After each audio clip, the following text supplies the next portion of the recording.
तो नारुतो में कुछ ऐसी फाइट है जिन्हें देखते ही गूज बम्स आ जाते हैं, बट उसी नारुतो में कुछ ऐसी फाइट भी हैं जिन्हें देखते ही ये लगता है कि ये फाइट बनाई ही क्यों गई थी। एंड आज हम ऐसी ही टॉप 10 वर्स्ट फाइट देखने वाले हैं। एंड ट्रस्ट मी, नंबर 1 वाली फाइट देख के तुम भी मुझसे एग्री करोगे। एंड स्टार्ट करते हैं नंबर 10 से, नारुतो वर्सेस नेजी। इस फाइट में नेजी के मुंह पे सिर्फ एक ही बात थी, डेस्टिनी डेस्टिनी डेस्टिनी, जैसे किसी ने उसके पीछे एक खिलौने की तरह चाबी भर दी हो। बट नारुतो उसको दिखाता है कि तुम अपनी किस्मत को खुद लिख सकते हो। दैट्स ओके, बट मुझे इस फाइट में ये चीज बिल्कुल पसंद नहीं आई। नारुतो ने नेजी के खिलाफ में कुरामा चाकरा का यूज किया, जबकि नेजी भी ऑलमोस्ट नारुतो के ही लेवल पर था। एंड लास्ट में भी नेजी के पास बियाकुगान होने के बाद भी नारुतो ने उसको एक शैडो क्लोन से ट्रिक कर दिया। एंड यहाँ पर साफ पता चल रहा है इस मैच में जीत नारुतो को प्लॉट आर्मर ने दिलवाई है। इसके बाद नंबर 9 पर आता है नारुतो वर्सेस काकुजू। तो इस फाइट की स्टार्टिंग तब से होती है जब हिडान एंड काकुजू मिलकर टीम 10 के सेंस से आसुमा की पेटी बना देते हैं। फिर उसके बाद शिकामारू, इनो एंड चोजी मिलके अपना रिवेंज लेने जाते हैं। एंड इनमें से शिकामारू अपना दिमाग यूज करके हिडान को मार देता है। बट जब काकुजू की बारी आती है तो नारुतो अपना ब्रांड न्यू जुत्सु फ्लेक्स करने आ जाता है। एंड तुम्हें नहीं लगता कि फेयर तभी होता जब इनो एंड चोजी ही मिलके काकुजू को मारते। एंड अब तुम बोलोगे कि काकुजू उनके लेवल से बहुत ज्यादा ऊपर था, तो फिर क्या हुआ, उनको स्ट्रगल करने देते एंड लास्ट मोमेंट पर उनको पावर अप देते, जिससे काकुजू तो मरता ही एंड साथ में ही इनो एंड चोजी को भी अपना रिवेंज मिल जाता।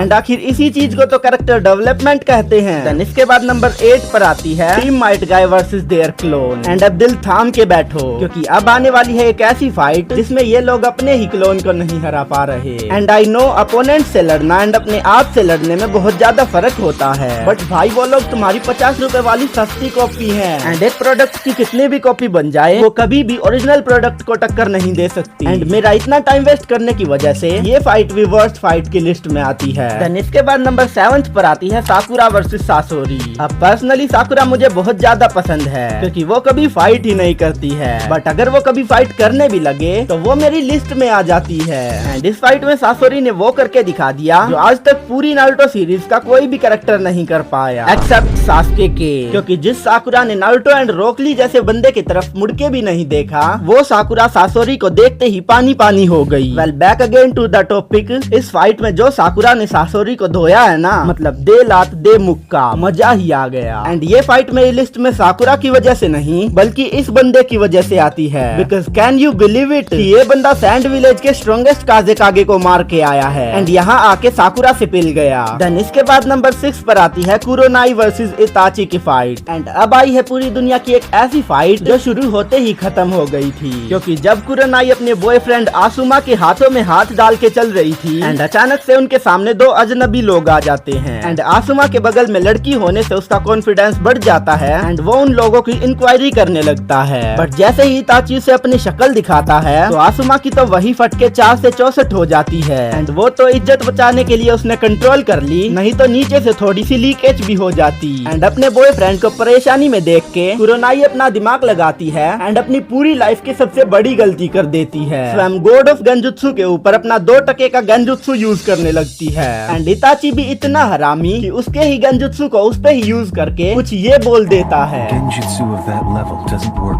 एंड मुझे तो पता भी नहीं चलता कि किस टाइम ये फाइट भी एंड हो जाती है। So Kurenai, thanks for giving us this Itachi aura movement. End video में आगे बढ़ने से पहले ये रहा मेरी आज की वीडियो का शाउट आउट। एंड अगर तुम्हें भी मेरी नेक्स्ट वीडियो में शाउट आउट चाहिए तो वीडियो को लाइक एंड सब्सक्राइब करके एक प्यारा सा कमेंट कर देना। एंड हो सके तो इस वीडियो को 2 या 3 बार भी देख सकते हो। एंड नेक्स्ट वीडियो में मुझे जिसका भी कमेंट अच्छा लगेगा मैं उसको शाउट आउट दे दूंगा। एंड बाय द वे मैं Q&A करने वाला हूँ, तो उसके लिए भी तुम मुझसे क्वेश्चन पूछ सकते हो। एनीवेज इसके बाद नंबर 6 पर आता है शिकामारू वर्सेस तायुया। तो ये बात तब की है जब सास्के ने ओरोचिमारू का बिस्तर गर्म करने के चक्कर में अपने ही विलेज को छोड़ दिया, साला दोगला। एनीवेज नारुतो का अपनी बेबी सास्के के बिना मन नहीं लगा एंड वो उसको वापस लाने के लिए अपनी पूरी पलटन को ही साथ ले गया। एंड इसी बीच शिकामारू तायुया के चंगुल में फंस गया एंड शिकामारू ने अपना 100 में से 150 दिमाग लगा के तायुया को ऑलमोस्ट डिफीट कर दिया था। बट फिर प्लॉट आर्मर अपनी औकात दिखाता है एंड उस बंदी का कर्ज मार्क एक पोकेमोन की तरह लेवल 1 से लेवल 2 पर इवॉल्व हो जाता है। एंड वो शिकामारू को फिनिश ही करने वाली थी, बट इतने में ही वहाँ पर शिकामारू की बंदी तिमारी आ जाती है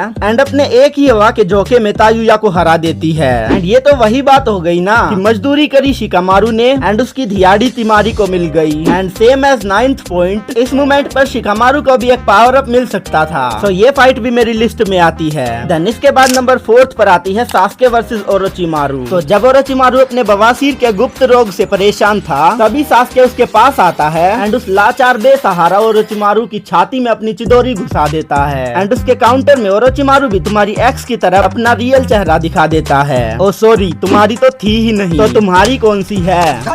बट इन सांपों को देख के सास्के जरा भी नहीं डरता, क्योंकि सास्के ने ट्रेनिंग टाइम में ओरोचिमारू का इससे भी बड़ा सांप देखा है एंड मैं मांडा की बात कर रहा हूँ। वेल उसके बाद सास्के ओरोचिमारू के सभी स्नेक्स को कट करता है, बट इतने में ही ओरोचिमारू सास्के की बॉडी लेने का रिचुअल स्टार्ट कर देता है। बट सास्के भी इतना हरामी कि जिससे पहले ओरोचिमारू उसकी बॉडी लेता, उससे पहले सास्के ही उसको अपने अंदर एब्जॉर्ब कर लेता है। एंड इस फाइट का इस लिस्ट में होने का रीजन ये है कि सास्के ने कमजोर ओरोचिमारू पर अटैक किया एंड अगर ओरोचिमारू अपने प्राइम पर होता तो सास्के वर्सेस ओरोचिमारू फाइट देखने लायक होती। एंड अब तुम एंटर हो गए टॉप 3 फाइट में, जो तीनों इतनी महान फाइट है जो देख के तुम्हारी आंखों से आंसू आने लगेंगे। Number 3, Naruto versus कीबा। मतलब भाई साहब, इस लेवल की फाइट मैंने आज तक नहीं देखी। तो हुआ कुछ ये था कि कीबा अपोनेंट में नारुतो का नाम देखते ही इतना खुश हुआ जितना कि मैं मैगी के पैकेट में 2 मसाले देखने पर ही होता हूँ। बाय द वे, इस फाइट में कीबा नारुतो को कुत्ते की तरह मारने के बाद भी सिर्फ उसके एक उजुमा की बारात से ही हार जाता है, जबकि नारुतो ने वो टेक्निक फर्स्ट टाइम यूज की थी एंड कीबा अपनी स्पेशल टेक्निक को बचपन से ही प्रैक्टिस करता आया है एंड सिर्फ इसी वजह से इस फाइट ने टॉप 3 का स्थान प्राप्त किया है। वेल इसके बाद नंबर 2 पर आती है तेंतेन वर्सेस तिमारी। तो पूरे चूनिन एग्जाम में यही इकलौती फाइट थी जो मुझे पता ही नहीं चला कि कब शुरू हुई और कब खत्म। तो फाइट के स्टार्ट होते ही तेंतेन तिमारी पर एक भूखी शेरनी की तरह अटैक कर देती है। वो उस पे चाकू छुरी जो हाथ में आई वही फेंक देती है, बट तिमारी उन सभी कुनाई को वहीं खड़ी खड़ी डोज कर लेती है एंड ये देख के तेंतेन अपनी पूरी लाइफ लगा के सीखा हुआ twin rising dragon jutsu use कर देती है, जिसमें वो पहले तो 2 स्क्रोल हवा में फेंकती है एंड फिर वो खुद हवा में जाके बहुत ही खतरनाक तरीके से बहुत सारे वेपन तिमारी पर फेंक देती है, जिनसे होता है कुछ भी नहीं, क्योंकि तिमारी उन सभी कुनाई को अपने पंखे की एक ही झोंके में रोक देती है एंड हमें पता भी नहीं चलता कि ये फाइट कब खत्म हो जाती है। एंड इसके बाद finally the worstest fight in Naruto,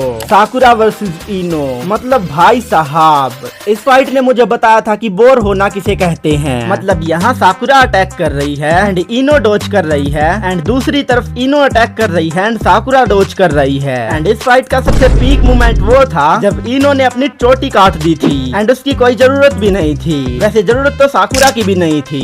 anyways इनकी फाइट हेड टू हेड चल रही थी एंड दूसरी तरफ इनकी बैक स्टोरी दिखाई जा रही थी एंड फाइनली इनकी फाइट एंड होती है एंड रिजल्ट क्या था? इनका टाई हो गया। And that time I was like excuse me, मैं इतना टाइम देके इनकी फाइट देख रहा हूँ जानने के लिए कि कौन जीतेगा एंड लास्ट में तुम टाई दे रहे हो। अब मैं ज्यादा कुछ नहीं कहूँगा, ये है the great worstest fight in Naruto. अब तुम्हें ये वीडियो कैसी लगी कमेंट में जरूर बताना एंड अगर तुम किसी वजह से ओपन हो गए हो तो सॉरी। एंड अगर तुम्हें जानना है कि नारुतो एंड सास्के अपनी जगह बदल लेते तो क्या होता, तो तुम इस वीडियो पर क्लिक कर सकते हो। मैं तुम्हें मिलूंगा वहीं, तब तक के लिए बाय।